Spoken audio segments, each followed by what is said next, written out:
A billionaire's daughter lay dying in a hospital bed, while her twin sobbed and held her hand. And not one person in that room could save her, except the quiet black woman everyone ignored for 3 years. But when Sarai touched Alyssa's cold skin and whispered, "I'm coming for you," she didn't just step into a vision, she stepped into a bloodline secret, so twisted it would rewrite her entire existence.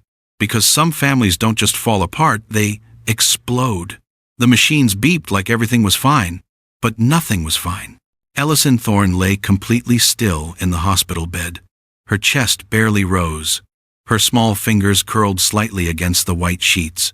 Tubes fed oxygen into her nose. An IV line disappeared into the crook of her arm. She wasn't sleeping. She was slipping away. Right next to her, pressed shoulder to shoulder on the same narrow bed, her twin sister Kalis held her hand. Both hands, like if she squeezed hard enough, Ellison would feel it, like love alone could pull her back. "Daddy, please," Kalis whispered. Her voice was small and broken. She promised she wouldn't leave me. Kalen Thorne stood at the foot of the bed. He didn't move, didn't blink, just stared at his 9-year-old daughter like he was watching her die in slow motion. And maybe he was. Behind him, the neurologist spoke quietly, too quietly. "Mr. Thorne, it's been 10 days. We're seeing minimal brain response." He paused. "If she wakes, we cannot guarantee functionality." Kalen's jaw tightened. His hands balled into fists. "Stop," he said. His voice cracked. "Just stop." Kalis buried her face against Alyssa's arm and sobbed. The doctor nodded slowly and stepped back. "We'll give you more time. More time. Like time could fix this. Like time could save her. It couldn't. But someone could. And Sarai Nivens wasn't here yet. But she would be. And when she stepped into this room, everything would change. Hi viewers, kindly tell us where you're watching from and what time it is. Warm welcome to the family. Enjoy the story. The room smelled like antiseptic and fear. Outside the glass wall, nurses rushed past. Phones rang. Someone called a code down the hall. The world kept spinning. But inside this room, time felt frozen. Kalen finally moved. He sank into the chair beside the bed and pressed his hands to his face. "Elisine, sweetheart, I'm right here," he whispered into his palms. "Please, just come back." Kalis lifted her head. Her cheeks were soaked, her eyes swollen. "I keep talking to her," she said. Her voice trembled. "Maybe she hears me, right?" Kalen forced a smile he didn't feel. "She hears you. She always hears you. Then why isn't she waking up?" Kalis cried. "She would never leave me alone like this." He had no answer. His phone buzzed in his pocket. Again, shareholders, reporters, lawyers, people who needed things from him. People who thought his world still worked the same way it did 2 weeks ago. It didn't. Nothing worked anymore. The nurse came in to check the monitors. She adjusted a wire, glanced at the screen. "Her heart is steady," she said gently. "That's something. Something. But not enough. Not nearly enough." Kalen stared at his daughter's pale face, at the shallow rise and fall of her chest, at the way her fingers twitched slightly in Kalis's grip. He was a billionaire, a CEO, a man who could buy buildings and reshape industries with a single call. But he couldn't save his own child. The nurse left. The silence returned. And somewhere across the city, Sarai Nivens jolted awake from a dream she had prayed to forget. Kalen didn't sleep. He couldn't. Every time he closed his eyes, he saw the bridge, the twisted metal, the rain, the moment everything shattered. So he stayed awake. He sat beside the bed, elbows pressed into his knees, hands covering his face. His shoulders shook. No sound came out. Just silent, choking grief that had nowhere to go. "Elisine, sweetheart, I'm right here," he whispered into his palms. "Please, just come back." Kalis hadn't moved in hours. She lay curled against her twin, their foreheads almost touching. Her small hand gripped Ellison's fingers like a lifeline. "I keep telling her about the trip we planned," Kalis said quietly. Her voice was hoarse. "The one to the beach. She wanted to build the biggest sandcastle in the world. She swallowed hard. She promised we'd do it together. Kalen lifted his head. His eyes were bloodshot. She's going to keep that promise, sweetheart. Then why won't she wake up? Kalis's voice cracked. Why won't she answer me? He had no answer. The room felt smaller every hour, the walls closing in, the air thicker, like hope itself was suffocating. Outside the glass, the world moved on. Nurses laughed at the station. Someone rolled a food cart past. Life continued like nothing was wrong. But in this room, time had stopped, and every second felt like drowning. The nurse came in again. She checked the IV, adjusted the blanket, smiled softly at Kalis. "You're a good sister," she said. Kalis didn't answer. The nurse glanced at Kalen.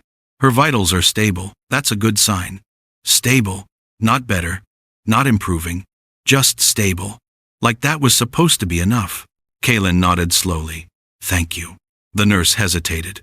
"Mr. Thorne, have you eaten today?" He didn't answer. She sighed quietly and left. The door clicked shut, and the silence returned. It was the worst kind of silence. The kind that screamed, the kind that crushed your chest and made breathing feel impossible. Kalen stood and walked to the window. He stared out at the city. Lights glowing in the distance, cars moving, people living their normal lives. He used to be one of them. Now he felt like a ghost. His phone buzzed again. He pulled it out. 15 missed calls, 30 unread messages. Investors, board members, his assistant asking if he'd sign off on the quarterly report. He turned the phone off and set it on. The windowsill. None of it mattered. Not the deals, not the money, not the empire he'd built. If he couldn't save his daughter, what was the point of any of it? "Daddy?" He turned. Kalis was looking at him. Her eyes were puffy, her cheeks wet. "Do you think she's scared?" Kalis whispered. "Wherever she is, do you think she's alone?" Kalen's throat tightened. He walked back to the bed and knelt beside her. "No, baby, she's not alone. How do you know?" He reached out and gently touched Alyson's hand. It was cold, too cold. "Because she knows we're right here," he said. "And she knows we're not giving up on her." Kalis nodded slowly. Then she laid her head back down on Alyson's shoulder. Kalen stayed kneeling. He closed his eyes, and for the first time in 10 days, he prayed, not to God, not to fate, just to anyone who might be listening. "Please," he whispered, "don't take her from us." But the machines kept beeping, and Ellison didn't move. And somewhere across the city, Sarai Nivens sat up in bed, gasping for air. Her heart pounded. Her hands shook. Sweat dripped down her neck. The dream was back. The white hallway. The crying. The small voice calling her name. Ellison. She pressed her palms to her eyes. She could still see it. The mist. The shadows. The little girl sitting alone at the end of the hall. And the worst part? She could feel her. Like Ellison was right there, reaching for her, begging her to come closer. Sarai threw off the blanket and stood. Her legs wobbled. She steadied herself against the wall. This wasn't normal. This wasn't just grief. Something was wrong. Something was pulling her. And she didn't know if she was losing her mind or if Ellison was trying to tell her something no one else could hear. Sarai pressed her hand to her chest and tried to breathe. Her heart pounded like it was trying to escape. Her skin was damp with sweat. The room spun slightly. The dream. It was the same one, every single night since the accident. A long white hallway, empty, silent, mist curling at the edges like smoke, and at the very end, a small girl sitting on the floor, knees pulled to her chest, head buried in her arms, crying. Sarai could hear it even now. The soft, broken sobs echoing through the silence. Ellison. She whispered the name into the dark, but no one answered, because Ellison wasn't here. She was across the city, in a hospital bed, barely breathing. So why did Sarai keep seeing her? Why did it feel so real? She stood on shaky legs and walked to the small bathroom, turned on the faucet, splashed cold water on her face. Her reflection stared back at her, dark circles under her eyes, hair pulled back in a messy braid, exhaustion written all over her. She hadn't slept properly in 10 days. Every time she closed her eyes, she was back in that hallway. And every time, Ellison was there, waiting, calling for her. "This doesn't make sense," Sarai whispered to herself. She'd been the Thorne twins' caretaker for 3 years. She loved those girls like they were her own. She'd bandaged their scraped knees, braided their hair, read them bedtime stories, held them through nightmares. But none of that explained this. None of that explained why she could hear Ellison's voice in her sleep, or why it felt like the girl was trapped somewhere no one else could reach. Sarai grabbed a towel and dried her face. Her hands were still shaking. She walked back into her small bedroom and sat on the edge of the bed. The clock on the nightstand read 4:30 in the morning. Too early to go back to the hospital. But she couldn't stay here either. Not with that dream still clawing at her mind. She closed her eyes and tried to think. Tried to make sense of it. Maybe it was just grief. Maybe her mind was playing tricks on her because she cared so much. But deep down, she knew that wasn't it. Because it didn't feel like a dream. It felt like a message. Like Ellison was reaching out, begging for help. "Where are you?" Sarai whispered into the silence. No answer. Just the hum of the air conditioner and the faint sound of traffic outside. She opened her eyes and stared at the uniform hanging on the back of the door. The soft blue dress Kaylin had given her when she first started working for the family. It looked almost like nurses' scrubs. She'd worn it every day for 3 years. But now, staring at it, she felt something shift inside her. Something told her that today was different. Today, she wasn't just going to sit by the door and wait. Today, she was going to step inside that room, and she was going to do whatever it took to reach Ellison, even if no one believed her, even if they thought she was losing her mind. Because the connection was real. She could feel it in her bones, in her blood. Ellison was calling for her, and Sarai was the only one who could hear. She stood and walked to the closet, pulled out the uniform and laid it on the bed. Then she grabbed her phone and checked the news. Still no updates. Just the same headlines. Billionaire's daughter fights for life. Thorne family in crisis. No change in twins' condition. Sarai set the phone down. She tied her braids back, got dressed, grabbed her coat and keys. If Kaylin fired her for showing up unannounced, so be it.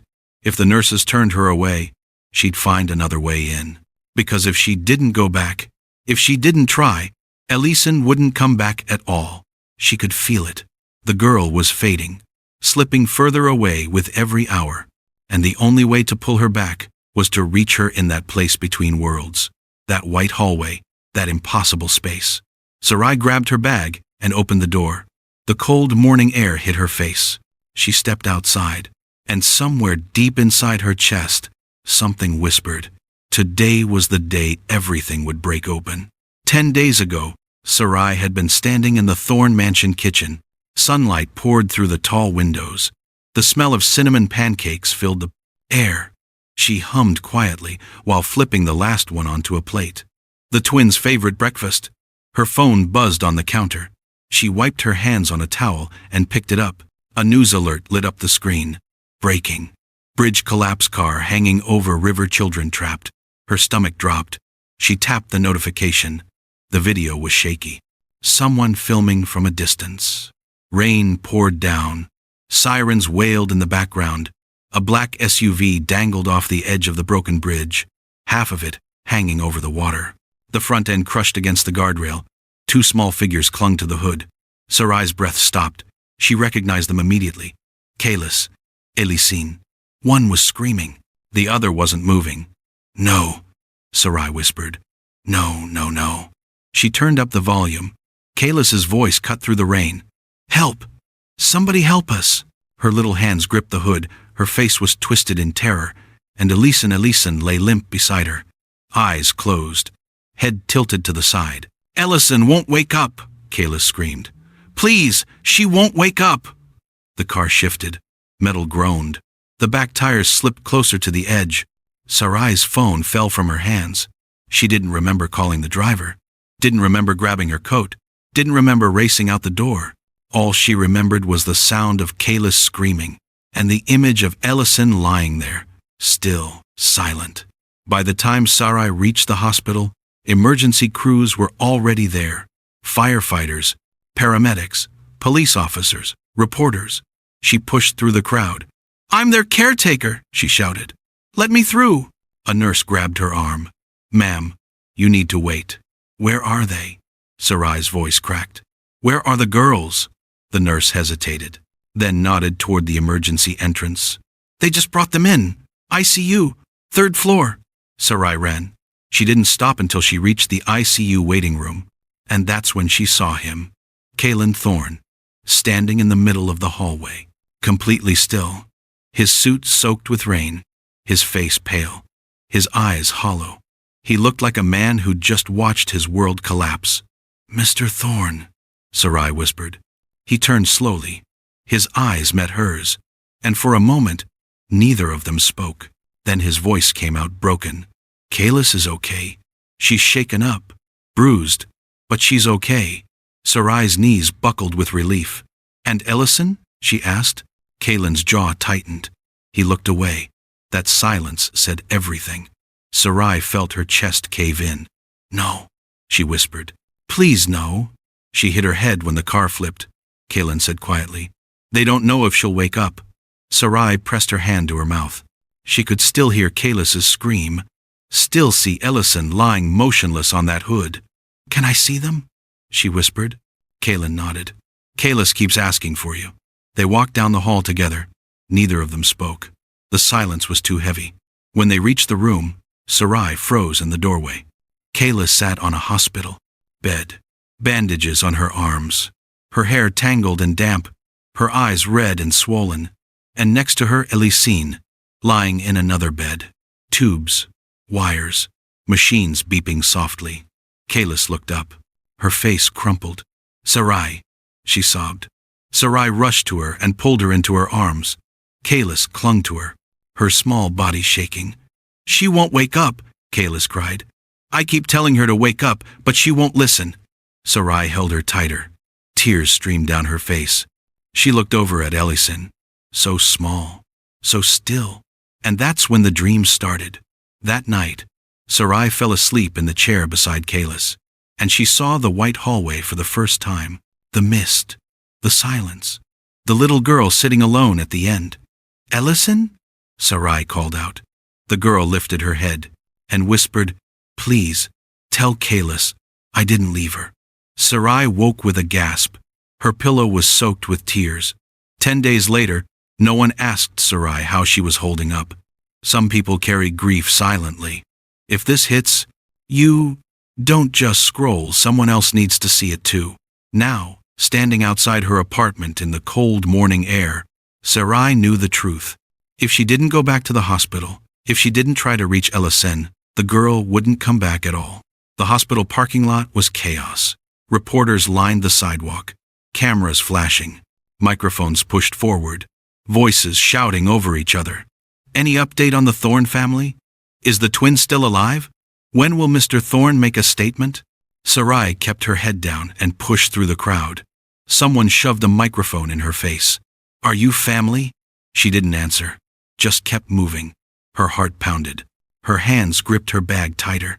She reached the glass doors and stepped inside. The noise disappeared. The hospital lobby was quieter, sterile, cold. The receptionist looked up. "You're here early today." Sarai nodded. "I have to be." Her voice shook slightly. The receptionist's expression softened. "You're the caretaker. The girls always ask for you when they wake." Sarai's throat tightened. "Not lately." The woman hesitated, then nodded toward the elevators. "Go on up. He needs you in there." "He? Kalen?" Sarai stepped into the elevator and pressed the button for the ICU floor. The doors closed. She leaned against the wall and closed her eyes. Every beep of the elevator made her stomach twist. What if she was too late? What if Ellison was already gone? What if the dream meant nothing and she was just losing her mind? The doors opened. She stepped out. The ICU floor was quiet. A few nurses moved between rooms. Machines beeped softly in the distance. The head nurse looked up and nodded. "Go on in. He needs you in there." Sarai walked down the hall. Her legs felt heavy. She stopped outside the room and took a breath.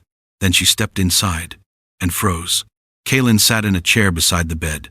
His elbows dug into his knees, his hands tangled in his hair, his shoulders hunched forward like he was carrying the, quote, weight of the world. He looked broken, completely broken. On the bed, Kalis lay curled against her twin, their shoulders touching, her small hand gripping Ellison's. Ellison lay still, pale, tubes feeding air into her nose, her chest rising and falling so faintly it almost looked like she wasn't breathing at all. Sarai's steps made no sound, but Kalan sensed her. He lifted his head slowly. His eyes were red, swollen, exhausted. "Sarai," he whispered. His voice cracked. She isn't waking up." He stood so fast his chair fell backward. He stumbled slightly, caught himself, and just stared at her, like she was the only thing keeping him from falling apart completely. "But you're here," he said quietly, like that meant something, like her presence alone could change everything. Sarai swallowed hard. "I came as soon as I could." Kalan nodded. He didn't move, just stood there, staring at her, with eyes that begged for something he couldn't put into words. Help, hope, anything. Sarai stepped closer. She set her bag down and walked to the bedside. Kayla stirred. Her eyes fluttered open. "Sarai?" she whispered. Her voice was so small, so tired. Sarai knelt beside the bed and gently brushed Kayla's hair back. "I'm here, sweet pea." Kayla's lip trembled. "She's getting cold." Sarai's chest tightened. She placed her hand on Eliason's forehead. Cold. Too cold. Her breath caught. Kayla sat up slightly. "I keep talking to her. I tell her all our favorite stories, but she doesn't answer."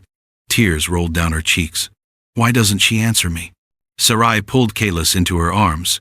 "She hears you, baby. I promise she hears you." Kayla buried her face in Sarai's shoulder and sobbed. Kalan watched them. He always watched Sarai with the girls. 3 years ago, he'd hired her because the twins immediately trusted her. They clung to her like she was safety, warmth, home. He thought it was because she was kind. He didn't know there was a bigger reason. He didn't know what blood ran in her veins. Not yet. Sarai rocked Kayla gently, whispered soft words into her hair. And when Kayla finally calmed down, Sarai looked over at Kalan. Their eyes met, and something passed between them. Something unspoken, something neither of them understood. But Kalan felt it. The pull, the connection. The way Sarai looked at his daughters like they were hers. The way she carried their pain like it was her own. He didn't know why, he didn't know how, but he knew one thing for certain. Sarai wasn't just their caretaker. She was something more, something deeper, something that terrified him. Because if she was the only one who could reach Alyson, if she was the only one who could bring his daughter back, then he couldn't lose her too. He stepped closer. "Sarai," he said quietly, "I don't know what's happening, but I feel like you're the only one who can help her." Sarai looked down at Ellison. Her hand still rested on the girl's forehead, and for a moment, the world shifted. She felt it again.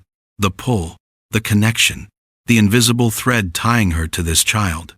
She didn't know it yet, but she was more than a caretaker. She was family. And the truth was about to destroy everything she thought she knew. Kalan paced beside the bed. His hands trembled. His jaw clenched tight. His eyes darted between his daughters and the floor. "She was fine," he said suddenly. His voice broke. They were both fine. Sarai looked up from where she sat beside Kalis. "We were supposed to go home early that day," Kalan continued. "I promised them. Promised we'd have dinner together, watch a movie, just the three of us." He stopped pacing. His fists balled at his sides. "Then I got a call. 5 minutes. Just 5 minutes." His voice cracked. "And they begged to take the bridge route because they liked the city lights." Sarai's chest tightened. "If I had driven them myself," Kalan whispered. "If I had just said no to that call." "Kalan," Sarai said softly, "you cannot rewrite the moment." He turned to face her. His eyes were red, raw. "Then tell me what I can do," he said. "Because standing here watching her slip away is killing me." Kayla shifted slightly, her eyes still closed, her hands still gripping Ellison's. Sarai stood slowly and walked toward Kalan. She stopped a few feet away. "You're doing everything you can," she said quietly. "You're here. You're showing up. That's what matters." "It's not enough," he choked. "It's never enough." He sank into the chair and buried his face in his hands. His shoulders shook. No sound came out. Just silent, choking grief. Sarai knelt beside him. She didn't touch him, just stayed close. "You're a good father," she whispered. "They know that." "Do they?" His voice was muffled. "Because, right now, I feel like I've failed them." Sarai swallowed hard. She wanted to tell him he was wrong, but she knew guilt didn't care about logic. "It just consumed you." Kayla stirred again. This time, her eyes opened fully. "Daddy?" she whispered. Kaylin lifted his head immediately. "I'm here, sweetheart." Kayla sat up slowly, her small face pale, her eyes tired. "She's getting colder," Kayla said.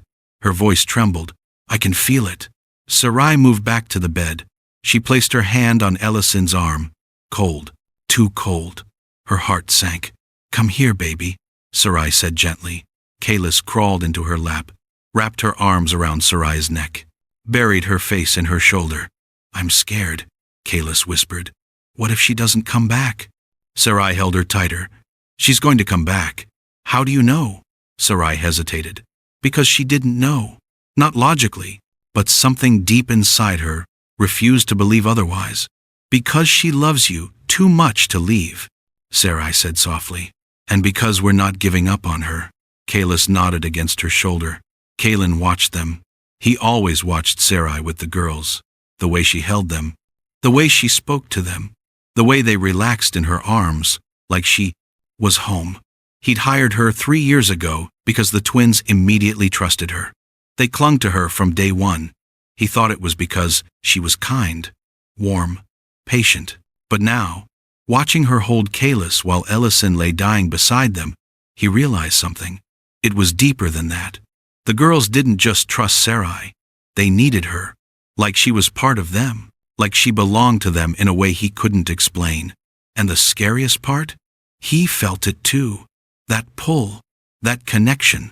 Like Sarai wasn't just their caretaker. She was something more. Something he didn't understand yet, but would soon. Kalis finally pulled back, her cheeks wet, her eyes red. "Sarai?" she whispered. "Yes, Sweet Pea? Why does it feel like you're the only one who can save her?" Sarai froze. Her breath caught. Kaylin's eyes locked on her. "What did you say?" he asked quietly. Kalis looked between them. "I don't know. It just feels that way." She looked down at Ellison. Like Sarai knows how to reach her. The room fell silent. Sarai stared at Kalis, then at Kaylin, then at Ellison. Her hand still rested on the girl's arm, and for a moment, the world tilted. She felt it again. The pull, the connection, the invisible thread tying her to this child. But why? Why her? Why did it feel like Ellison was calling for her specifically? She didn't know. Not yet. But Kaylin was starting to wonder. He stared at Sarai, at the way she held Kalis, at the way her hand lingered on Ellison, at the way his daughters gravitated toward her like she was oxygen. And for the first time, a thought crossed his mind. A terrifying thought. What if Sarai wasn't just their caretaker? What if she was connected to them in a way he never imagined? He didn't know what blood ran in her veins. Not yet. But soon, the truth would rip his world apart. When Kalis finally fell asleep beside Ellison, Sarai stood slowly. She moved closer to the bed. Her hand hovered over Ellison's forehead. Cold. Still too cold. She closed her eyes. And the moment her palm touched the girl's skin, the world shifted. Not physically, but inside her mind. The hospital room disappeared. The beeping machines faded. And suddenly, she was standing in the white hallway again. Empty, silent, mist curling at the edges like breath on glass. Sarai's heart pounded. "Ellison?" she whispered. Her voice echoed. Nothing. No response. She took a step forward. Then another. The hallway stretched endlessly, in both directions. No doors. No windows. Just endless white. "Ellison!" she called louder. Still nothing. Panic clawed at her chest. What if she couldn't find her? What if she was too late? Then, faintly, a soft sound, crying. Sarai spun around. At the far end of the hallway, barely visible through the mist, a small shape sat on the floor, knees pulled to her chest, head buried in her arms. "Elison," Sarai whispered. She ran. Her footsteps echoed loudly in the silence. The closer she got, the clearer the girl became. Elison, sitting, alone, crying softly. Sarai dropped to her knees in front of her. "Elisine, baby," she whispered, reaching out. The girl didn't move at first. Then, slowly, she lifted her head. Her face was pale, her eyes red and swollen. "Sarai?" she whispered. Her voice was so small, so broken. "I'm here," Sarai said, pulling her into her arms. "I'm right here." Elisine clung to her, her small body shaking. "I can't find Kai," she sobbed. "I can't find Daddy. I keep calling for them, but they don't answer." Sarai's throat tightened. "You're between worlds, sweetheart. I don't know how, but you're stuck here." Elison pulled back slightly. Her eyes searched Sarai's face. "Am I dying?" she whispered. The question hit like a punch to the chest. "No," Sarai said fiercely. "Not if I reach you. Not if we reach you." Elison's lip trembled. "But why can't I wake up?" "I don't know," Sarai admitted. "But I'm going to figure it out. I promise." Elison nodded slowly. Then she tilted her head slightly, like she was studying Sarai. "Why do you feel like me?" she asked quietly. Sarai froze. "What? You feel like me?" Elison repeated, her voice soft, curious. "Not like Kay. Different. But still, mine." Sarai's breath caught. "What do you mean?" Elison reached up and touched Sarai's cheek gently. "I don't know," she whispered. "But you feel safe, like family." The hallway trembled. The mist thickened. Sarai's pulse quickened. "Elisine, listen to me," she said urgently. "I need you to hold on. Can you do that?" Elison nodded. "I'll try. Good girl." Sarai squeezed her hands. "I'm going to come back for you, I promise." "Sarai?" "Yes?" "Don't leave me here too long," Elison whispered. "It's cold, and I'm scared." Sarai's eyes filled with tears. "I won't, I swear." The hallway trembled again, harder this time. The mist swirled violently. "Sarai," Elisine's voice broke. "I'm here." Sarai reached for her, but the vision shattered. Sarai gasped. Her eyes flew open. She was back in the hospital room, her hands still pressed to Elison's forehead, her chest heaving. Kalen was on his feet, his hand gripped her shoulder. "Sarai? What's wrong? Talk to me." She blinked hard. The room spun slightly. "I saw her," she whispered. Kalen's eyes widened. "What?" "She's somewhere," Sarai said, her voice shaking. "Not here. Not gone. Stuck." Kalen stared at her like she'd spoken another language. "How did you see her?" he asked slowly. Sarai pressed her hand to her temple. "I don't know. I just feel her, like she's calling me." "Why you?" he whispered. Her heart stuttered. Because she didn't know the truth. Because she didn't know the twist waiting in her bloodline. "I don't know," she said quietly. But that wasn't entirely true. Because deep down, she felt it. The pull, the connection, the invisible thread tying her to this child. It wasn't just emotional, it was biological. And when the truth finally came out, it would destroy everything she thought she knew. Kalen stepped closer. His voice cracked. "Can you reach her again?" Sarai swallowed hard. "Yes," she whispered. "But I don't know for how long." His hand tightened on her shoulder. "Then do it, please. That word, please." From a billionaire who never begged. From a man who controlled entire industries. Now standing in front of her, broken and desperate. Sarai nodded slowly. "I promised Kalis I'd bring her sister back," she said. "But Kalen, I'm scared." "Of what?" She looked down at Elison, then at Kalis, then back at him. "I don't think I'm just her caretaker," she whispered. Kalen's eyes darkened with confusion. "What do you mean?" Sarai's hands trembled. She didn't know how to explain it, didn't know how to put words to the feeling, but she felt it. Something ancient. Something biological. A connection she couldn't explain. Yet, because she didn't know. Not yet. But soon, the truth would surface, and when it did, nothing would ever be the same. Sarai stumbled backward. Her legs gave out. Kalon caught her arm before she hit the floor. "Sarai!" His voice was sharp with panic. "What's happening?" She blinked hard. The room swayed. Her vision blurred at the edges. "I'm okay," she whispered. "I'm okay." But she wasn't. Her chest heaved. Her hands trembled. Her skin felt cold and clammy. Kalon guided her to a chair. "Sit. Just breathe." She sank into the seat and pressed her palms to her face. The white hallway still burned behind her eyes. Elison's voice echoed in her mind. "Why do you feel like me?" Kalon knelt in front of her. His hands gripped her knees gently. "Sarai," he said quietly, "talk to me. What just happened?" She lowered her hands slowly. Her eyes met his. "I saw her," she whispered. "Elison. She's trapped somewhere. I don't know where. It's like another place. Between here and there." Kalon's jaw tightened. "What do you mean, between?" "I can't explain it," Sarai said, her voice shaking. "But she's not here. She's not gone. She's stuck." Kalon stared at her. His expression was torn between confusion and desperation. "How did you see her?" he asked slowly. Sarai shook her head. "I don't know. When I touched her forehead, I just went there, like I was pulled into her world." Kalon's breath came faster. "Can you go back?" Sarai hesitated. "I think so," she said.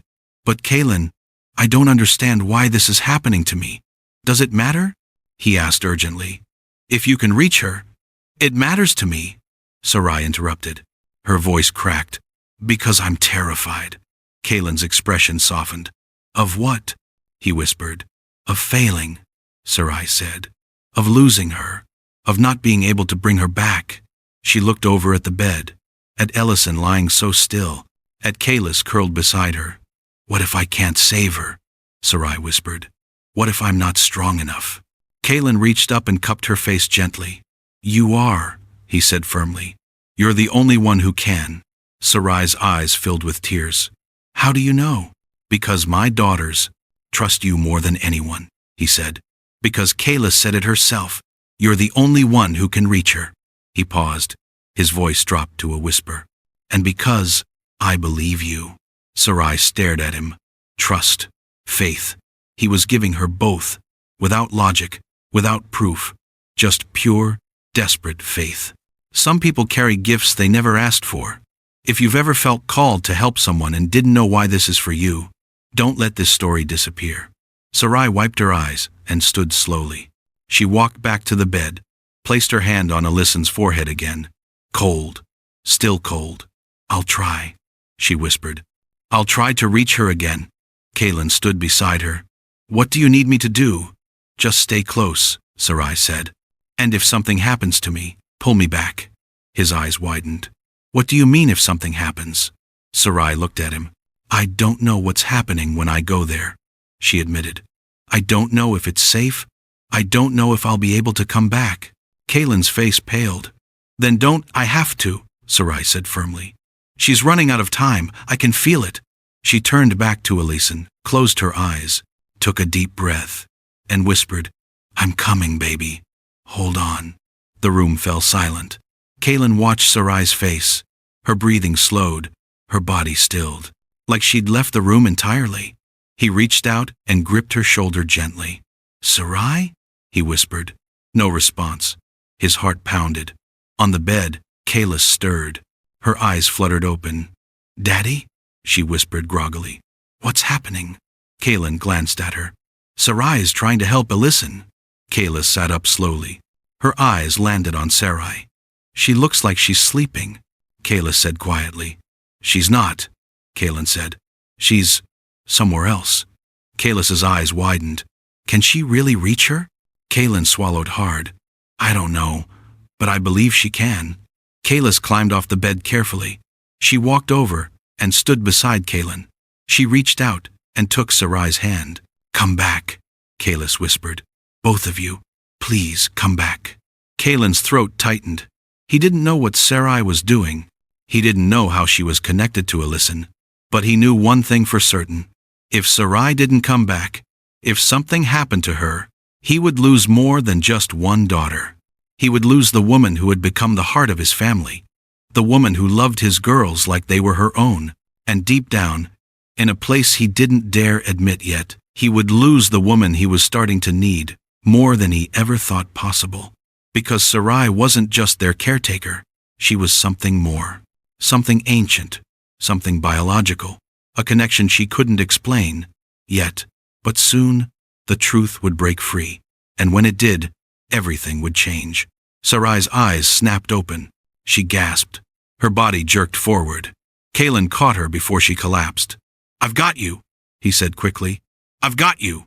Sarai's chest heaved. Her hands gripped his arms tightly. "She's still there," Sarai whispered. "She's still trapped." Kayla stepped closer. "Did you see her?" Sarai nodded weakly. "Yes, she's scared, but she's holding on." Kayla's eyes filled with tears. "Tell her I'm waiting. Tell her I won't let go." Sarai reached out and touched Kayla's cheek gently. "She knows, baby. She knows." The door opened. A nurse stepped in. She carried a tray with water and medication. She paused when she saw Sarai. "You look pale," the nurse said softly. "Do you need to sit down?" Sarai shook her head. "No, thank you." The nurse set the tray on the side table and glanced at the twins. "You're the only person those girls relax around," she said quietly. "They're lucky to have you." Sarai's chest tightened. Lucky. She didn't feel lucky. She felt terrified. The nurse checked Ellison's vitals, adjusted the IV, then smiled softly at Kalis. "You're being so brave," she said. Kalis didn't respond, just stared at her sister. The nurse left quietly. The door clicked shut. Kalen walked to the window. He stared out at the rain streaking down the glass. The city lights blurred in the distance. "Do you believe in intuition, Sarai?" he asked without turning around. Sarai hesitated. "Sometimes. I never did," Kalen said. "Until you walked into our lives." Sarai blinked. "Kalen." He finally faced her. His expression was raw, vulnerable. "When their mother died, I promised them I would never let them feel alone again," he said. His voice cracked. "But you're the one who kept that promise, not me." Sarai swallowed hard. "That's not true." "It is," Kalen interrupted. "I gave them money, security, everything they could ever need, but you gave them something I couldn't." He stepped closer. "You gave them home." Sarai's throat tightened. She didn't know what to say. Kalen took another step. "I don't know what's happening to Alyson," he said quietly. "And I don't know how you're connected to it." He paused. His eyes locked on hers. "But if there is even a 1% chance you can bring her back." He reached out and took her shoulders gently. "I will believe anything you say." The weight of his trust hit her like a blow. She wasn't ready, wasn't strong enough, wasn't sure she could do this, but she nodded anyway. Because love, real love, makes you brave, even when you're terrified, even when you don't have the answers. "I'll try," she whispered. "I'll keep trying." Kalen's hands stayed on her shoulders. His grip was firm, steady, like he was anchoring her. "You won't be alone," he said. "I'll be right here. Every step." Sarai's eyes filled with tears. She looked over at Kalis. The little girl had climbed back onto the bed beside her twin. Her hand gripped Elyson's again. "Don't leave me, sissy," Kalis whispered. "Please, don't leave me." Sarai's heart broke. She walked to the bed and knelt beside them. "She's not leaving," Sarai said softly. "I promise." Kalis looked at her. "How do you know?" Sarai hesitated. Because she didn't know. Not logically, not scientifically, but she felt it, deep in her bones. "Because she loves you too much," Sarai said. "And because I won't let her go." Kalis nodded slowly. She laid her head back down on Elyson's shoulder. Sarai stood and turned to Kalen. He was watching her again, that same look, like she was the only thing holding his world together. "Kalen," she said quietly, "what if I fail?" He stepped closer. "You won't." he said firmly. But what if I do? He reached out and cupped her face gently. Then we'll find another way, he whispered. But I don't think we'll have to. His thumb brushed her cheek. Because I believe in you. Sarai's breath caught. No one had ever said that to her before. Not like that. Not with so much weight behind it. She didn't know what to say. So she just nodded. Kalen's hand lingered for a moment longer. Then he stepped back. You should rest, he said. You look exhausted. Sarai shook her head. I can't. Not yet. Then at least sit, he said. Please. She sank into the chair beside the bed. Kalen sat across from her. The room fell quiet. The machines beeped softly. Rain tapped against the window. And for a moment, everything felt suspended, like they were all holding their breath, waiting, hoping, praying. Sarai closed her eyes and whispered a silent promise. I'll bring you back, Ellison. I swear I will. But deep down, she knew the truth. The truth she was too afraid to admit out loud. She wasn't just trying to save Ellison. She was trying to save herself. Because something inside her was connected to this child. Something she couldn't explain. Something that terrified her more than anything else. And when the truth finally came out, when the lies unraveled and the secrets surfaced, she would have to face it, even when the truth is scarier than the lie. That night, Sarai couldn't sleep. She sat by the twins' bed, watching the gentle rise and fall of their chests. Kalis had finally dozed off, her hand still gripping Ellison's. Sarai reached out slowly. When Kalis's other hand found hers in her sleep, Sarai felt something crack inside her. A memory surfaced. Sharp, painful. Her mother's voice. Sarai, promise me you'll never go looking for him. She'd been 14, sitting at the kitchen table, her mother standing by the stove. For who? Sarai had asked. Her mother turned, her eyes tired, sad. The man who gave you life, but not a name. Sarai hadn't thought of that moment in years. Now it echoed like thunder. She stood slowly and walked to where Kalen sat in the corner chair.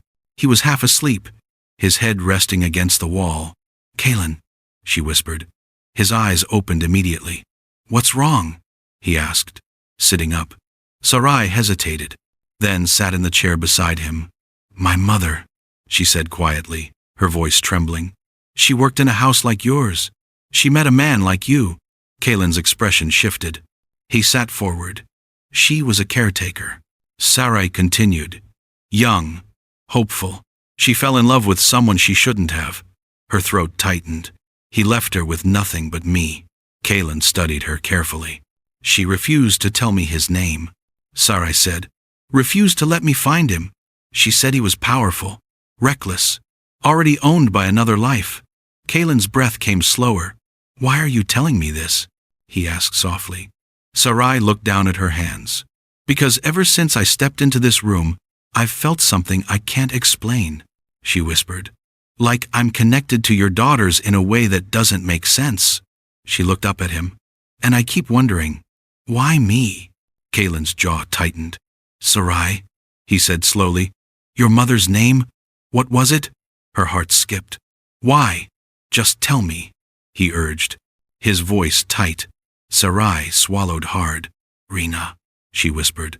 Kalen's breath left him like a punch. His face went pale. He stood abruptly. The chair scraped loudly against the floor. What? Sarai stood too. Kalen, what's wrong? He turned away, his hands gripping the back of his neck. No, he whispered. No, that's not possible. Sarai's pulse quickened. Do you know her? Kalen didn't answer. His shoulders shook. Kalen, Sarai said louder. Do you know my mother? He turned slowly. His eyes were wet. Rena wasn't just someone I knew, he said, his voice breaking. She was someone I loved. The room tilted. Sarai grabbed the edge of the chair to steady herself. What? She whispered. Kalen stepped closer. I met her long before I became this public figure. Before cameras and contracts. Before the world cared about my last name. He swallowed hard. I was young, weak, afraid of everything expected of me. Expected of you? Sarai asked. My father decided who I was supposed to marry, who I was supposed to become. who I was supposed to love. Sarai's throat tightened. And my mother? She whispered. Did she love you? More than I deserved, Kalen said. His voice cracked. But when she found out she was pregnant, he looked away, shame twisting his features. My family threatened her. Threatened me. I wasn't brave enough. Sarai felt her heart crack. Did you know I existed? She whispered. Kalen's hands trembled. Rena told me there might be a child, he said. But by the time I went back to find her, she was gone. And then I found out your birth record listed father unknown. Sarai stepped back. Her mind spun. One thought screamed louder than all the rest. You abandoned me.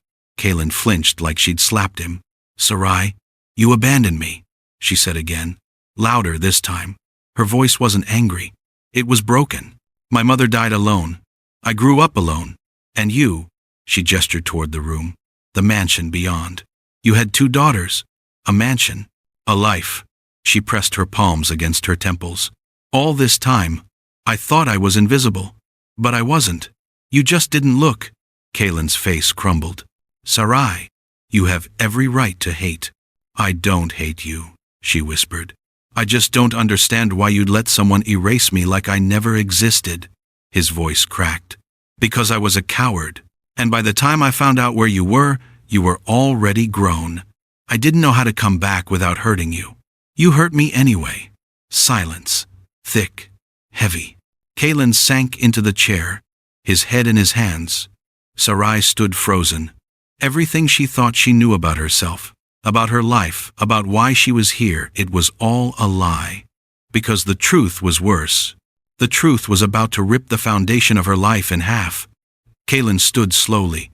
He looked like a man caught between the past and the present, between who he was and who he hoped no one remembered.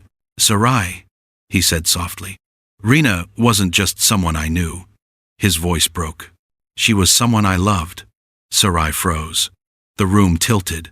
The walls closed in. She couldn't breathe. You loved her? She whispered. Kalen nodded, his eyes wet, his hands shaking. I met her when I was 23, he said. Before I became this public figure, before the cameras, before the expectations. He swallowed hard. She worked in my father's estate. She was kind, gentle. She made me feel like I could breathe. Sarai's chest tightened. And you fell in love with her, she said quietly.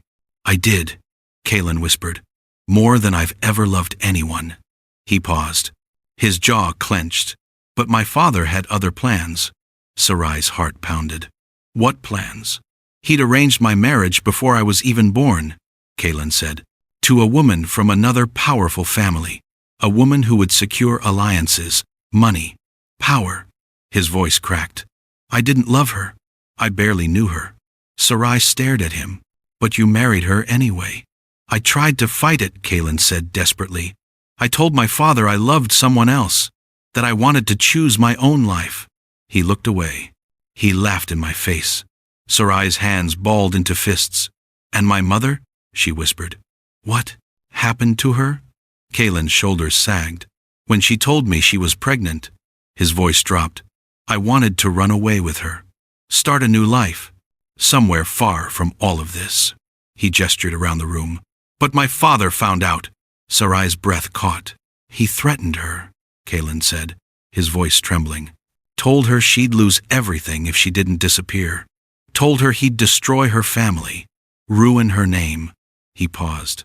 And then he threatened me. How? Sarai whispered. He said if I didn't marry the woman he chose, he'd make sure Rena never worked again, never found safety, never saw another penny. Kalen's voice broke completely. I was weak. I was terrified. And I believed him. Sarai felt tears burn her eyes. So you let her go? Kalen nodded. I told myself I'd find her later, that I'd make it right, that I'd come back for her. He looked at Sarai, his eyes desperate. But by the time I tried, she was gone. And then I found out your birth record said father, unknown. Sarai's voice came out cold. Did you try to find me? Kalen hesitated. I did, he said. But I didn't know where to start. And I was afraid. Of what? Of hurting you, Kaylin whispered. Of walking into your life and destroying whatever peace you'd built. Sarai laughed bitterly. Peace? She repeated. You think I had peace? Her voice rose. I grew up wondering why I wasn't enough. Why my father didn't want me. Why my mother cried every night. Kaylin flinched. I worked 3 jobs to pay for her medical bills before she died, Sarai continued, her voice shaking. And when she passed, I had no one. No family. No name. Nothing. She stepped closer. You had everything. A mansion, 2 daughters, a legacy. Her voice cracked. And I had nothing. Kaylin's face crumbled. Sarai, I'm sorry. I'm so sorry. Sorry doesn't fix it, Sarai said. Sorry doesn't give me back the years I spent invisible. She turned away. Her hands trembled. You abandoned me, she whispered. The words hung in the air. Heavy. Final. Kaylin stepped forward. You're right, he said quietly. I did, and I'll regret it for the rest of my life. He paused. But Sarai, please, let me fix this. Let me fix the part I still can. Sarai wiped her eyes.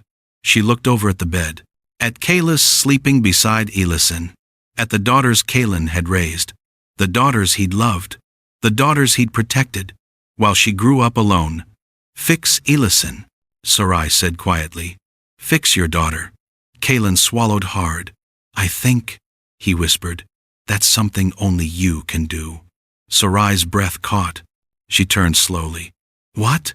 Kaylin's eyes were red, desperate. You're connected to her, he said. I don't know how. I don't know why.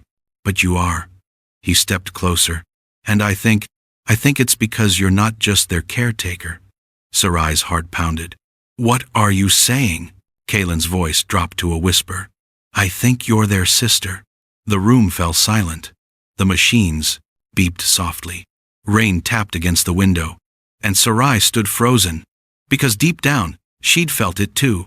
The pull, the connection, the reason Elison's voice called to her in dreams. But hearing it out loud, hearing it confirmed, it shattered her. You abandoned me. The walls of the ICU spun around her. You abandoned me, Sarai whispered again. Her voice wasn't loud, but it was deadly. Kaylin stepped forward. Sarai, I didn't know where. She raised her hand. Stop. Kayla stirred slightly on the bed but didn't wake. Sarai's eyes burned. My mother died alone, she said, her voice shaking. I grew up alone. And you, she gestured toward the room, the mansion beyond, the life he'd built. You had 2 daughters, a mansion, a life. She pressed her palms against her temples. All this time, I thought I was invisible, but I wasn't. Her voice cracked. You just didn't look. Kaylin's face crumbled.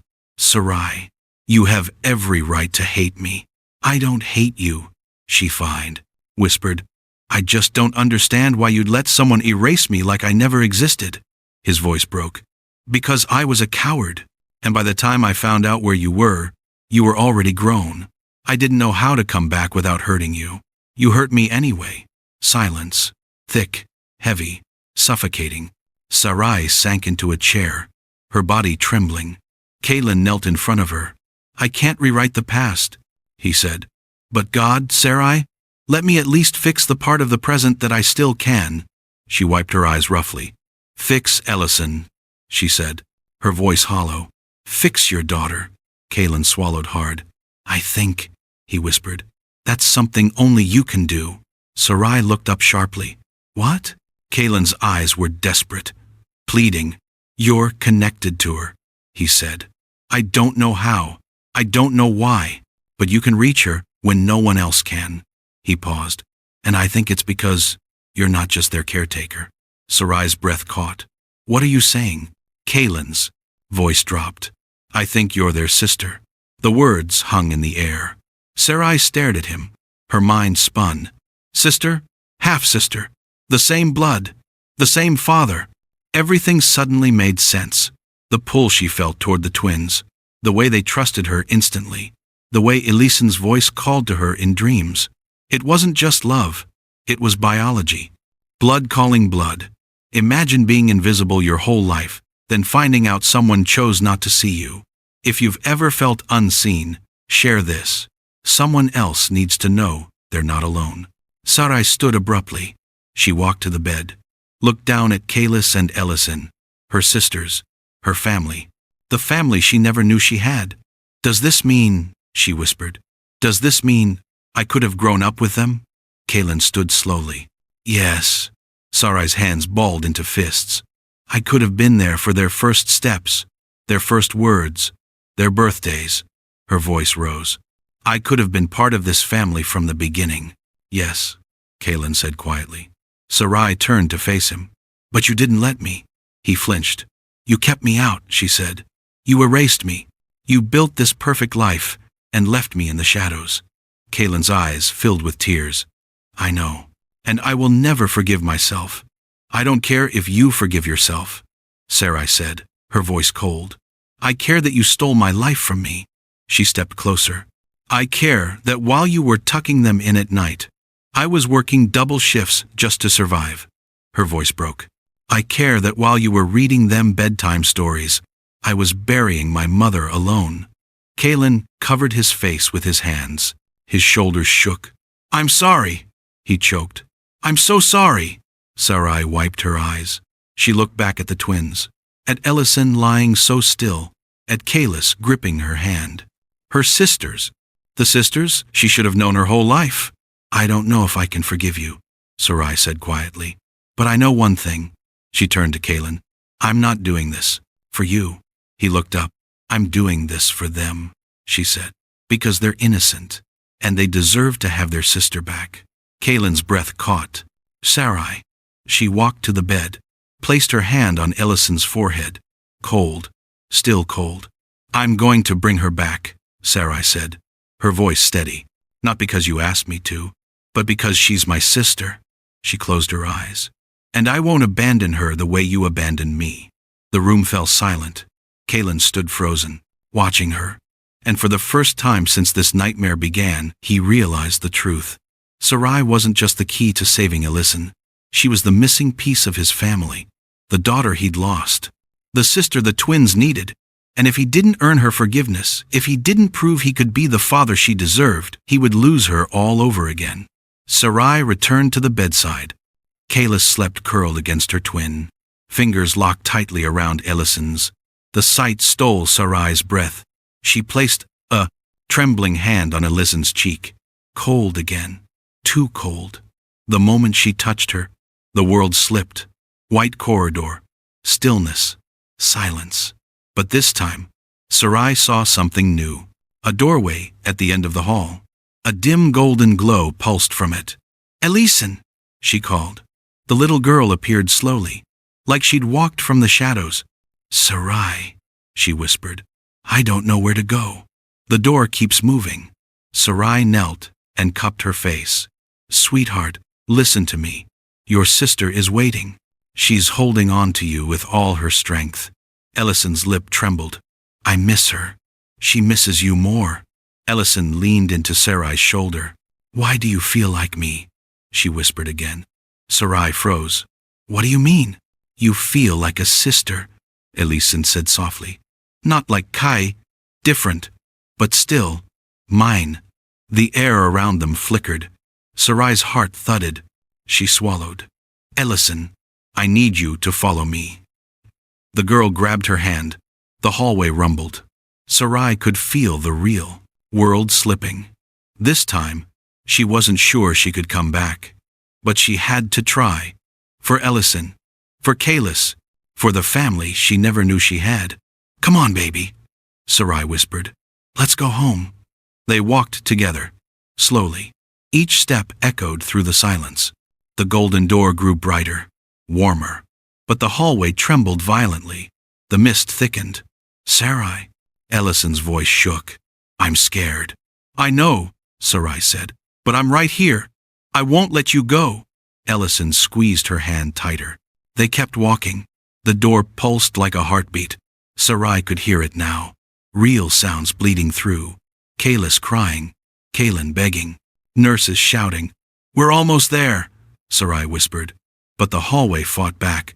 The floor cracked beneath them. The walls shook. Ellison stumbled. Sarai caught her. "I've got you," she said fiercely. "I promise I've got you." Ellison looked up at her, her eyes wide, trusting. "You won't leave me?" she whispered. Sarai's throat tightened. "Never," she said. "We're sisters. Sisters don't leave each other." Ellison's eyes widened. "Sisters?" Sarai nodded. "Yes, baby, we're sisters." Tears rolled down Ellison's cheeks. "I knew it," she whispered. "I felt it." The door pulsed brighter. Sarai pulled her forward. "Come on," she said. "Let's go home." They reached the doorway. The golden light was blinding. Sarai could feel the pull, the real world calling. "Ellison, listen," Sarai said, kneeling. "You have to walk through this door. Will you come with me?" Ellison asked. Sarai hesitated. She didn't know if she could, but she nodded. "I'll try." The door pulsed brighter. Ellison stepped forward. Sarai followed, but something slammed her back, hard, like an invisible wall. "Ellison!" she screamed, reaching out. The girl's silhouette disappeared into the light, and Sarai was thrown into darkness, cold, empty, silent. She couldn't see, couldn't breathe, couldn't move. Panic clawed at her chest. "No!" she screamed. "Ellison! Nothing! Just darkness. Endless. Suffocating."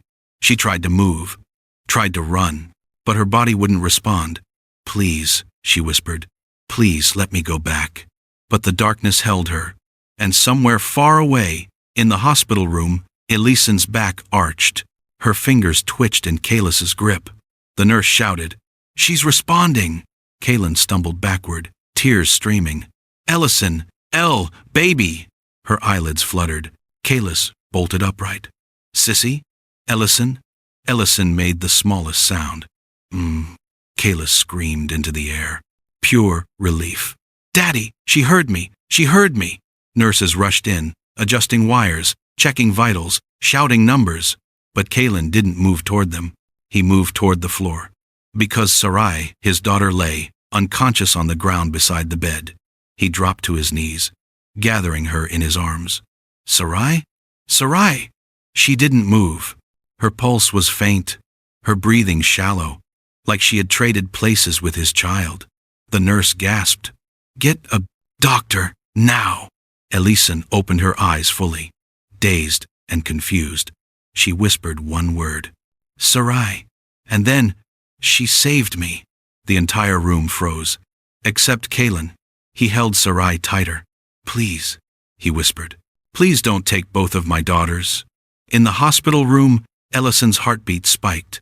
The machines beeped wildly. Kaylin jumped to his feet. "What's happening?" The nurse rushed in. "She's reacting to stimulation, but we don't know what kind." But Sarai couldn't hear them. She was somewhere between, somewhere impossible. She gripped Elison's small hand as they walked through the trembling hallway. Every step made Sarai's chest tighten. Her mother's face flashed in her memory. "If anything happens to me, promise you'll take care of her." Her mother hadn't meant Elison. She'd meant Sarai. But fate had twisted her promise into something deeper. "Sarai," Ellison whimpered. "We're almost there," Sarai whispered, squeezing her hand. The golden door flickered like a weak heart. Behind it, Sarai heard real sounds. Kalis crying, Kalon begging, nurses shouting. Ellison, listen," Sarai said, kneeling. "You have to walk through this door. Will you come with me?" Ellison asked. Sarai hesitated. She didn't know if she could, but she nodded. "I'll try." The door pulsed brighter. Ellison stepped forward. Sarai followed, but something slammed her back, like an invisible force rejecting her. "Ellison!" she screamed, reaching out. The girl's silhouette disappeared into the light, and Sarai was thrown into darkness, complete, suffocating, cold. She couldn't see anything, couldn't hear anything, just endless black. Her body felt weightless, like she was falling through nothing. "No!" she screamed. "Ellison!" But her voice echoed into silence. Panic clawed at her chest. She tried to move, tried to run, but there was nothing beneath her feet, nothing to hold on to, just emptiness. "Please," she whispered. Please let me go back. But the darkness swallowed her words. And in the hospital room, Elisen's back arched. Her fingers twitched violently. The flatline beeped once, twice. Then, a steady rhythm, the nurse shouted. She's responding! Kalen stumbled backward, tears streaming down his face. Elisen! Baby! Her eyelids fluttered.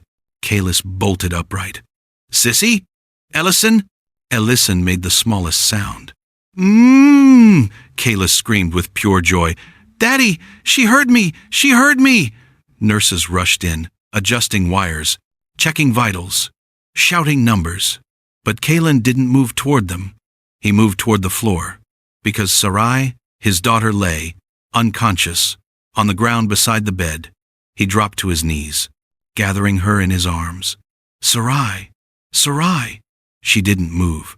Her pulse was faint, her breathing shallow, like she had traded places with his child. The nurse gasped. Get a doctor now. Ellison opened her eyes fully, dazed, confused. She blinked slowly, then turned her head and whispered one word, Sarai. And then she saved me. The entire room froze. Kalen's breath caught. He looked down at Sarai in his arms, her face pale, her body limp. No, he whispered. No, please. Kayla scrambled off the bed. She ran to Sarai and dropped to her knees beside Kalen. Sarai? She cried. Wake up! Please wake up! But Sarai didn't respond. Doctors rushed in. They lifted her onto a stretcher, checked her vitals, started shouting medical terms Kalen couldn't understand. He stood frozen, watching them wheel her out of the room, watching the only person who could reach his daughters slip away. Ellison sat up slowly in bed, her voice small, broken. Daddy, where's Sarai going? Kalen turned to her, his face wet with tears. She's sick, baby. Because of me? Ellison whispered. Kalen's throat tightened. He walked to the bed and pulled both girls into his arms. No, he said firmly. Not because of you. But deep down, he knew the truth. Sarai had given everything to bring Ellison back, and now she might not come back herself. Kalis sobbed into his shoulder. She can't leave us. She promised she wouldn't leave. Ellison's voice was barely a whisper. She felt like a sister. Kalen froze. What? He whispered. Ellison looked up at him with wide, tired eyes. In that place, she told me we're sisters. Kalen's breath left him. Kalis pulled back. What do you mean? Ellison's lip trembled. Sarai's our sister. Kai. I felt it. Kalis stared at her twin, then at her father. Is that true? She whispered. Kalen nodded slowly. Yes, he said, his voice breaking. It's true. And for the first time he realized what he'd done. He hadn't just abandoned Sarai. He'd abandoned a daughter who would one day save the others. And now, she was the one dying. The flatline beep spiked. Ellison's back arched. Her fingers twitched in Kalis's grip. The nurse shouted, She's responding! Kalen stumbled backward, tears streaming. Ellison! Baby! Her eyelids fluttered. Once, twice, then opened. Kalis bolted upright. Sissy? Ellison? Ellison made the smallest sound. Kalis screamed into the air. Pure relief. Daddy, she heard me. She heard me. Nurses rushed in, adjusting wires, checking vitals, shouting numbers, heart rate stabilizing, blood pressure rising. She's awake. But Kalen didn't move toward them. He moved toward the floor, because Sarai, his daughter, lay unconscious on the ground beside the bed. He dropped to his knees, gathering her in his arms. Sarai? Sarai! She didn't move. Her pulse was faint, her breathing shallow, like she had traded places with his child. The nurse gasped. Get a doctor! Now! Kalen cradled her against his chest. No, he whispered. No, please, not her. Ellison opened her eyes fully, dazed, confused. She blinked slowly, then turned her head. Daddy? She whispered, her voice hoarse. Kalen looked up, his face wet with tears. You're awake, he choked. You're awake? Ellison's gaze. drifted to Sarai in his arms. "Sarai," she whispered. And then, "She saved me." The entire room froze. Kayla scrambled off the bed. She ran to Sarai and dropped to her knees beside Kaylin. "Sarai?" she cried. "Wake up! Please wake up!" But Sarai didn't respond. Doctors rushed in. They lifted her onto a stretcher. One doctor checked her pulse. Weak. Very weak. Another shone a light in her eyes. Pupils responsive but delayed. They started shouting medical terms. "Possible neurological event! Get her to imaging stat!" Kaylin stood, his legs shaking. "What's happening to her?" he demanded. The doctor glanced at him. "We don't know yet. Her vitals dropped suddenly. We need to run tests. Will she be okay?" Kaylin's voice cracked. The doctor hesitated. "We're doing everything we can." They wheeled Sarai out of the room. Kaylin started to follow, but Ellison's voice stopped him. "Daddy, don't leave us." He turned. Both girls sat on the bed, Kalis holding Ellison tightly, their faces pale, their eyes wide with fear. Kaylin's heart tore in two. One daughter just woke up, the other was slipping away. He walked back to the bed, pulled both girls into his arms. "I'm here," he whispered. "I'm right here." Kalis sobbed into his shoulder. "She can't leave us. She promised she wouldn't leave." Ellison's voice was barely a whisper. "She felt like a sister." Kaylin froze. "What?" he whispered. Ellison looked up at him with wide, tired eyes. "In that place, she told me, we're sisters." Kaylin's breath left him. Kalis pulled back. "What do you mean?" Elison's lip trembled. "Sarai's our sister, Kaye. I felt it." Kalis stared at her twin, then at her father. "Is that true?" she whispered. Kaylin nodded slowly. "Yes," he said, his voice breaking. "It's true." Kayla's eyes filled with tears. "You mean, she's our real sister?" "Yes." Elison's hand gripped his shirt.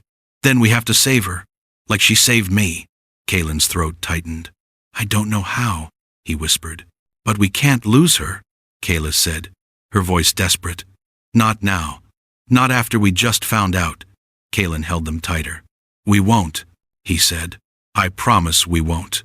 But deep down, he didn't know if he could keep that promise, because Sarai had given everything to bring Ellison back. And now, she might not come back herself. The nurse stepped back into the room. "Mr. Thorne," she said quietly, "they've moved her to ICU. You can see her in a few minutes." Kaylin nodded. He looked down at the twins. "Stay here," he said gently. "I'll be right back." "Can we come?" Kalis asked. "Not yet, sweetheart," he said. "Let me check on her first." He kissed both their foreheads, then left the room. The hallway felt endless. His footsteps echoed. When he reached Sarai's room, he stopped outside the door. Through the glass, he could see her, lying in the bed. Tubes, wires, machines, just like Elison had been. He stepped inside. The doctor looked up. "We're still running tests." But her brain activity is minimal. Kaylin's legs gave out. He sank into the chair beside her bed. "No," he whispered. "Please no." He reached out and took her hand. Cold, too cold. "Sarai," he whispered. "Please, please don't leave me." His voice broke. "I just found you. I can't lose you now." He pressed her hand to his forehead. "You saved Elison. You brought her back. Now let me bring you back." But Sarai didn't move, didn't respond. And Kaylin realized, for the first time in his life, he was powerless. He couldn't buy his way out of this, couldn't force it with money or influence. All he could do was sit there and beg. "Please," he whispered, "please, don't take both of my daughters." They moved Sarai into an adjacent bed. Kaylin paced between the two rooms like a man whose soul had been cut in half. After hours of tests, the lead physician approached him with a clipboard. "Mr. Thorne, we found something unusual." Kaylin's voice was gravel. "What?" The doctor hesitated. "Sarai, her vitals shifted drastically at the exact moment Elisine's improved. Their brain activity patterns show an irregular synchronicity." "Synchronicity?" Kaylin repeated. "They reacted as if they were connected." The doctor lowered his voice. "Biologically, Kaylin's lungs froze. "Are you saying?" he whispered. "We ran her DNA," the doctor said softly. "We needed to make sure she wasn't undergoing something dangerous." Time stopped. The doctor looked up. "Sarai is your daughter, Mr. Thorne." The paper slipped from Kaylin's hands. "She shares 47% DNA with you and approximately 27% with Kalis and Alyson."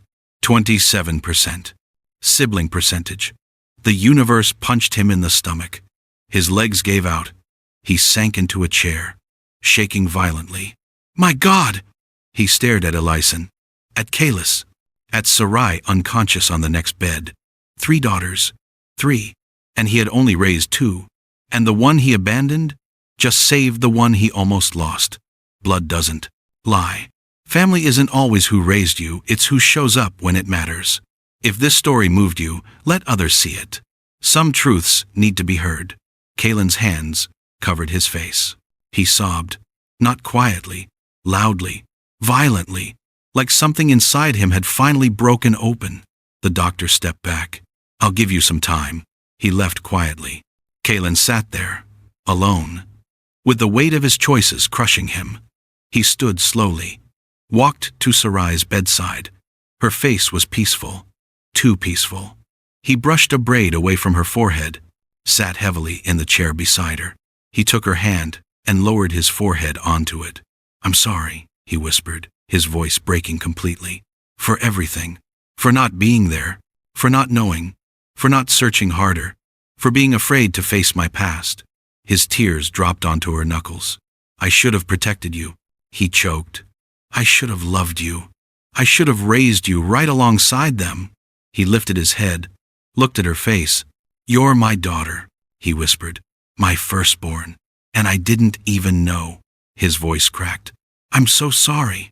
Kalis peeked into the room. "Daddy, is she okay?" He looked up, wiping his face. "I hope so, sweetheart." Kalis stepped in quietly. "She saved Ellison, didn't she?" Kaylin nodded. "Yes, she did." Kalis approached the bed slowly, her small hand hovering over Sarai's. "She always saved us," she whispered, "even before we knew."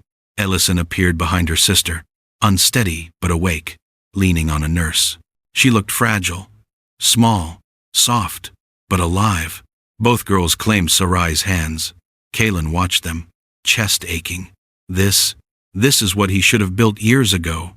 A family. Instead, Sarai had built it on her own, and almost paid with her life. "Is she our real sister?" Kalis asked quietly. Kaylin nodded. "Yes." "Why didn't you tell us?" Alyson whispered. Kaylin's throat tightened. "Because I didn't know," he said. "Not until today." Kalis looked up at him. "Do you love her?" Kaylin's breath caught. "Yes," he whispered. "I do." "Then tell her," Kalis said. "When she wakes up, tell her." Kaylin nodded slowly. "I will." Ellison leaned over and kissed Sarai's forehead gently. "Thank you for saving me," she whispered. "Now it's our turn to save you." Kaylin's chest tightened. He looked at his 3 daughters, 2 awake, 1 still, and for the first time, he understood what he'd lost. Not just time, not just moments, but a daughter, a sister, a piece of his family he never knew existed. And now, he might lose her forever. Unless she fought, unless she came back, unless love was strong enough to pull her home. The nurse stepped in quietly. "Mr. Thorne, visiting hours are ending soon." Kaylin shook his head. "I'm not leaving." The nurse hesitated. "Sir, I'm not leaving," he repeated. Firmer this time. She nodded. "I'll bring extra chairs." After she left, Kaylin sat back down. Kalis and Ellison curled up on either side of him. They stared at Sarai, waiting, hoping, praying. And somewhere deep inside Sarai's mind, in the darkness, she heard voices. Faint, distant, calling her name. "Sarai, come back. Please, Sarai. We need you. Don't leave us." And slowly, very slowly, she began to fight her way back. Kaylin went to Sarai's bedside. Her face was peaceful, too peaceful. He brushed a braid away from her forehead and sat heavily in the chair beside her. He took her hand and lowered his forehead onto it. "I'm sorry," he whispered, his voice breaking completely. For everything. For not being there. For not knowing. For not searching harder. For being afraid to face my past. His tears dropped onto her knuckles. I should have protected you, he choked. I should have loved you. I should have raised you right alongside them. He lifted his head, looked at her face. So still, so silent. You deserved better, he whispered. You deserved a father who fought for you, who chose you, who never let you feel invisible. His voice cracked. And I failed you. Kalis peeked into the room. Daddy, is she okay? He looked up, wiping his face roughly. I hope so, sweetheart. Kalis stepped in quietly. She saved Elyson, didn't she? Kaylin nodded. Yes, she did. Kalis approached the bed slowly, her small hand hovering over Sarai's. She always saved us, she whispered. Even before we knew. Elyson appeared behind her sister, unsteady but awake, leaning on a nurse for support. She looked fragile, small, soft, but alive. The nurse helped her to the bedside, then stepped back quietly. Both girls claimed Sarai's hands. Kalis on one side, Elyson on the other. Kaylin watched them, his chest aching. This is what he should have built years ago. A family, complete, whole. 3 daughters, not 2. Is she our real sister? Kalis asked quietly. Kaylin nodded. Yes. Why didn't you tell us? Elyson whispered. Kaylin's throat tightened. Because I didn't know, he said. Not until today. Kalis looked up at him, tears in her eyes. Do you love her? Kaylin's breath caught. Yes, he whispered. I do. Then tell her, Kalis said. When she wakes up, tell her. Kaylin nodded slowly. I will. Elyson leaned over and kissed Sarai's forehead gently. Thank you for saving me, she whispered. Now it's our turn to save you. Kaylin's chest tightened. He stood and wrapped his arms around both girls, pulled them close. We're going to be okay, he whispered. All of us. Even Sarai? Kalis asked. Especially Sarai, he said. But deep down, he didn't know. He didn't know if love was strong enough, if prayers were loud enough, if hope was real enough. All he knew was he couldn't lose her. Not now. Not after finally finding her. The nurse stepped back in. Mr. Thorne, the girls need rest. They've been through a lot. Kaylin nodded. Just a few more minutes. The nurse smiled softly. Take your time. She left. The room fell quiet. The machines beeped softly. Rain tapped against the mast window. Kalis rested her head on Sarai's arm. Elyson held her hand tightly. Kaylin sat back down. And for the first time in years, he prayed. Not for money, not for success, not for power, just for his daughter. Please, he whispered, bring her back to me. Hours passed. The girls fell asleep in chairs beside the bed. Kaylin stayed awake, watching Sarai's face, waiting for any sign, a twitch, a breath, anything. But she remained still, silent, lost somewhere between worlds. And as the night stretched on, Kaylin realized something. Sarai wasn't just the caretaker. She wasn't just the sister. She was the glue, the heart, the piece that held them all together. And without her, his family would never be whole. The twins needed her. He needed her. And if she didn't come back, he would spend the rest of his life living with the weight of what he'd done, of who he'd abandoned, of the daughter who loved his children more than he ever deserved. Dawn broke slowly.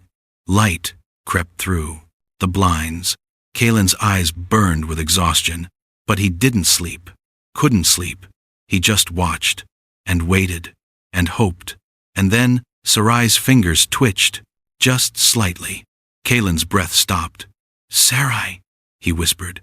Her eyelids fluttered. Once, twice. Kaylin leaned forward, his heart pounding. Sarai, can you hear me? Her lips parted slightly, and she whispered one word. Home. Kaylin's tears fell. Yes, he whispered. You're home. And for the first time since this nightmare began, he believed it. She was home, and she wasn't leaving. Not if he had anything to say about it. Because Sarai had risked everything to save his family, and almost paid with her life. Days passed. Sarai's body fought its way back from whatever darkness she had fallen into. On the afternoon of the fourth day, sunlight streamed through the hospital blinds. Sarai's eyelashes fluttered. She inhaled slowly, and her eyes opened. Kaylin was there instantly, gripping the bedrail. "Sarai, sweetheart?" She blinked, groggy, confused. "Why?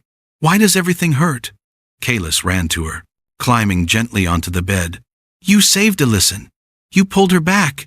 You brought her home." Sarai's breath caught. "Ellison?" Ellison peeked from behind her father's leg. She stepped forward shyly. "Sarai, you found me." Sarai's eyes filled with tears. "You came back." Ellison nodded. "Because of you." Sarai reached out. Ellison took her hand. "I thought I lost you," Sarai whispered. "You didn't," Ellison said softly. "You saved me." Kaylin knelt beside the bed. "Sarai, before you worry about anything else," he took her other hand gently. "We know." Sarai froze. "Know what?" Elisine's doctor ran tests. Tests that proved something important. Her pulse quickened. Kaylin's voice broke. "You're my daughter." Sarai stared, stunned, breathless. "The DNA doesn't lie," he continued. "You're mine, you're theirs." He gestured to the twins. "Your family." Sarai didn't speak, couldn't speak. Kaylin cupped the back of her head gently. "I'm sorry I failed you," he whispered. "But if you'll let me, I want to spend the rest of my life showing up for you." Sarai's tears spilled over.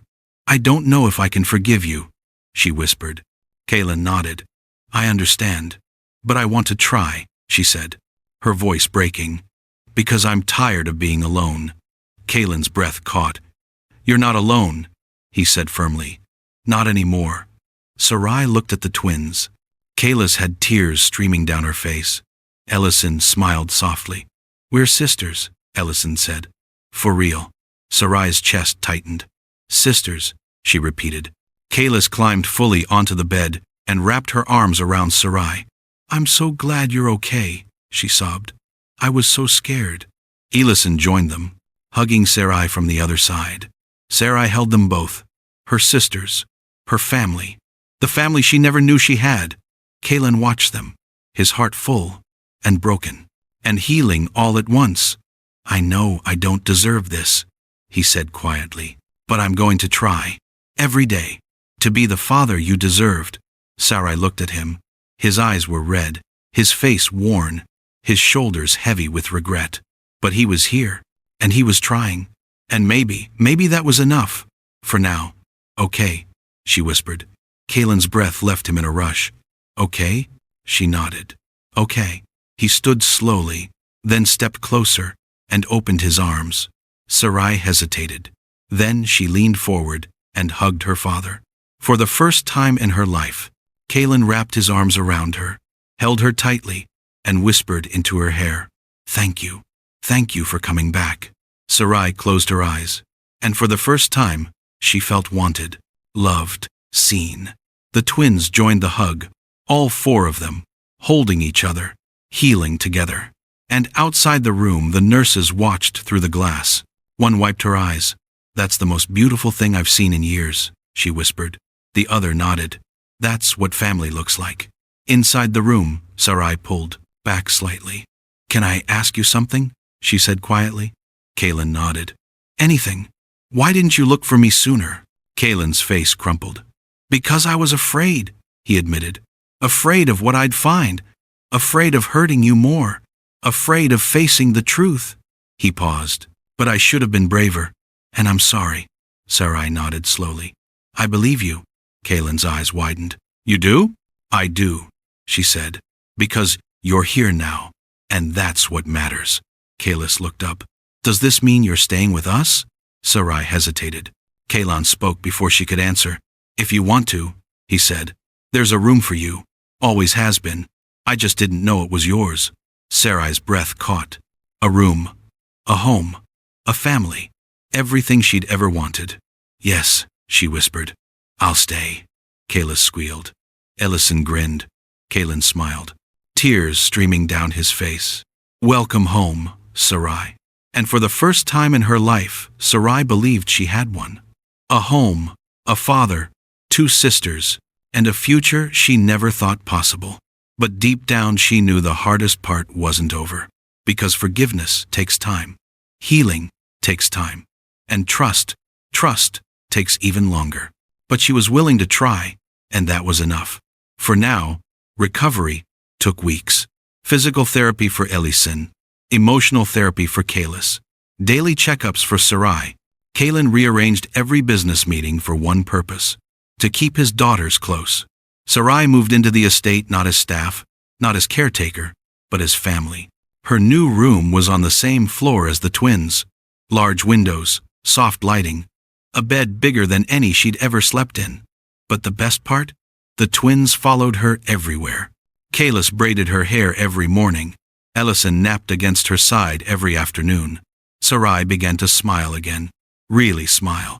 Not the polite kind she'd worn for years, but the kind that came from deep inside. One evening, Kaylin knocked on her bedroom door. She opened it cautiously. He stood there, hands behind his back. "Can I come in?" he asked softly. Sarai nodded, stepped aside. He entered, looked around the room. "Are you comfortable here?" he asked. "Yes," she said. "More than I've ever been." He smiled. "Good." Then he pulled his hands forward. He held a small velvet box. "This is for you," he said. Sarai hesitated. "Kaylin, you don't have to." "I do," he interrupted gently. "Please, just open it." She took the box, opened it slowly. Inside was a delicate bracelet, silver, simple, beautiful, engraved with 4 words: "You always mattered." Sarai pressed her lips together, tears filling her eyes. "You didn't have to do this," she whispered. "I did," Kaylin said, "because it's true. You always mattered. Even when I didn't know it." He paused. "Even when I wasn't there." Sarai looked up at him. "I want you to wear it," he said, "every day, so you never forget." She nodded, unable to speak. He took the bracelet gently, fastened it around her wrist. "Welcome home, Sarai." She stared at the bracelet, at the words, at the proof that she belonged. For the first time in her life, she believed it. "Thank you," she whispered. Kaylin smiled. "No, thank you for giving me a second chance." He turned to leave, but Sarai's voice stopped him. "Kaylin?" He turned back. "I'm glad I found you," she said quietly. His eyes filled with tears. "I'm glad you found me too." He left. The door clicked shut. Sarai sat on the bed, looked at the bracelet, traced the words with her finger. "You always mattered." She closed her eyes, and for the first time she believed she was wanted. Days turned into weeks. The twins recovered fully. Ellison grew stronger every day. Kalis laughed more, and Sarai became the glue that held them together. They cooked together, watched movies together, told stories together, built a family together. One morning, Kaylin called them all to the living room. The twins sat on the couch, Sarai beside them. Kaylin stood in front of them. "I have something to tell you," he said. Kalis tilted her head. "What is it?" Kaylin smiled. "I've made a decision. About the company. About my time." He paused. "I'm stepping back. Not completely, but enough to be here. With you. Every day." Elison's eyes widened. "Really? Really?" he said. "Because I realize something. I can build empires. I can make billions. But none of it matters if I'm not here for you." He looked at Sarai. "For all of you." Sarai's chest tightened. Kaylin knelt in front of them. "I know I can't rewrite the past," he said, "but I want to build a future. With the 3 of you. Together." Kalis threw her arms around him. Ellison followed, and Sarai, she hesitated, then stepped forward and hugged her father. Kaylin wrapped his arms around all 3 of them, held them tightly. "I love you," he whispered. "All of you." "We love you too," Kalis said. Elisa nodded. "So much." Sarai didn't say anything, but she didn't have to, because the hug said it all. They stayed. Like that. For a long time. A family. built from ashes, rebuilt from pain, healed by love. And as they held each other, Sarai realized something. She wasn't invisible anymore. She wasn't alone anymore. She wasn't forgotten anymore. She was home, and she was loved. And that was everything. Outside the window, the sun set slowly, casting golden light across the room. And for the first time in her life, Sarai felt peace. Real peace. The kind that comes from knowing you belong. The kind that comes from knowing you matter. The kind that comes from knowing you're finally home. Months later, the world still replayed the moment the caretaker touched the dying twin and brought her back. Everyone debated how it happened. A miracle? A medical anomaly? God? Luck? Instinct? News channels ran segments. Doctors gave theories. Scientists studied the case. But only the Thorne family knew the truth. Only they knew the real twist. It wasn't magic. It wasn't supernatural. It was blood. Calling blood. A sister reaching through a world she should never have been able to touch, to save the sister she didn't know she had. A daughter saving the family that abandoned her, because her heart refused to repeat the past. Sarai stood in the mansion garden, watching the twins play by the fountain. Kalis chased Ellison around the stone bench, both laughing, both alive. Kaelin walked up beside her. "They're happy," he said quietly. Sarai nodded. "They are." He looked at her. "Are you?" She turned to face him. "Yes," she said. "I am." And she meant it. For the first time in her life, she wasn't pretending. Kaelin smiled. "Good. You deserve to be." They stood in silence for a moment. Then Sarai spoke. "Do you ever think about what could have been?" she asked. "If you'd found me sooner?" Kaelin's jaw tightened. "Every day," he admitted. "But I've learned something." "What?" "You can't rewrite the beginning of your story, but you can choose the ending." Sarai looked at him. He met her gaze. "And I'm choosing this," he said. "A family. Whole. Healed. Together." Sarai's eyes filled with tears. "Me too," she whispered. Kalis called from the fountain. "Sarai, come play with us." Sarai smiled. "I'll be right there." She turned to Kaelin. "Thank you for giving me a place to belong." He shook his head. "No, thank you for giving us a family." She stepped forward and hugged him tightly. "I love you," she whispered. "Dad." Kaelin's breath caught. It was the first time she'd called him that. "I love you too," he choked. "More than you'll ever know." They pulled back. Sarai wiped her eyes, then ran to join the twins. Kaelin watched them. 3 daughters. Laughing, playing, alive, healing. He pulled out his phone, scrolled to a photo from last week.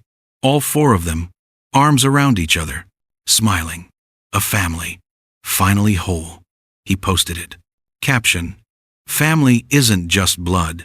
It's who shows up, who stays, who fights, who loves." Within minutes, the comments poured in. "This is beautiful. I'm crying. Thank you for sharing this. We needed this story." You can't rewrite the beginning of your story, but you can choose the better ending. If this reminded you that healing is possible, don't keep it to yourself. Someone out there needs to believe it too. Kaelin smiled, set the phone down, and walked toward his daughters. Sarai looked up, saw him coming, reached out her hand. He took it and joined them. In the garden, in the laughter, in the life they'd built together. A life born from pain, rebuilt from ashes, held together by love. The twins ran ahead.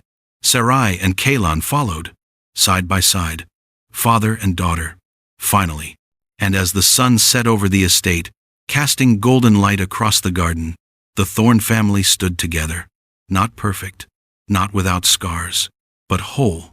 Ellison turned to Sarai. "Do you think we'll always be together?"